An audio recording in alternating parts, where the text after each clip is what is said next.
কাল কেকেআরের খেলা সবাই আশা করছে দেখেছো, আর যারা এখনও এক্সপেক্ট করছো যে কলকাতা কামব্যাক করবে ওই বটম অফ দ্য টেবিল থেকে, ভাই তোমরা ভুল আশা নিয়ে বসে আছো। কলকাতা কামব্যাক করছে না। কারণ দেখো, কামব্যাক করার জন্য যে মেন্টালিটি দরকার, যে টিম দরকার, যে সেট আপ দরকার, সেইটার ধারে কাছেও কলকাতা এই মুহূর্তে নেই। ঠিক আছে, মানে যদি তুমি ভাবো যে কলকাতা কামব্যাক করবে, টপ টেবিলে আবার টপ ফোরে আসার চেষ্টা করবে, এবছর তো হচ্ছে না। অ্যান্ড ইভেন আমার মনে হয় না এভাবে চললে পরের বছরও হবে। পরের বছরও বটম অফ দ্য টেবিলেই পড়ে থাকবে। এই বছর একটা ম্যাচ জিততে পারে নাকি আই ডাউট, যদি না অপোনেন্ট টিমের খুব লাক খারাপ থাকে। ভাই you just can not leave the players like Shreyas Iyer. তুমি শ্রেয়াস আয়ারকে ছেড়ে দিয়েছো, তুমি শুভমান গিলকে ছেড়েছো আগে, তুমি সূর্যকুমার যাদবকে ছেড়েছো। ঠিক আছে, এই তিনটে প্লেয়ার এই মুহূর্তে ইন্ডিয়ান ক্রিকেটের স্টার প্লেয়ার্স।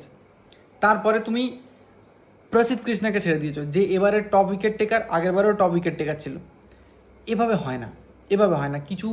ইভেন তোমার কোচও তোমাকে ছেড়ে চলে গেছে, তোমার বেস্ট কোচ, তোমার উইনিং কোচ, সে ইন্ডিয়ার কোচ হয়ে গেছে। তো সব কিছু যদি ছেড়ে দাও, সব সিস্টেম যদি বারবার চেঞ্জ হতে থাকে, তাহলে হয় না।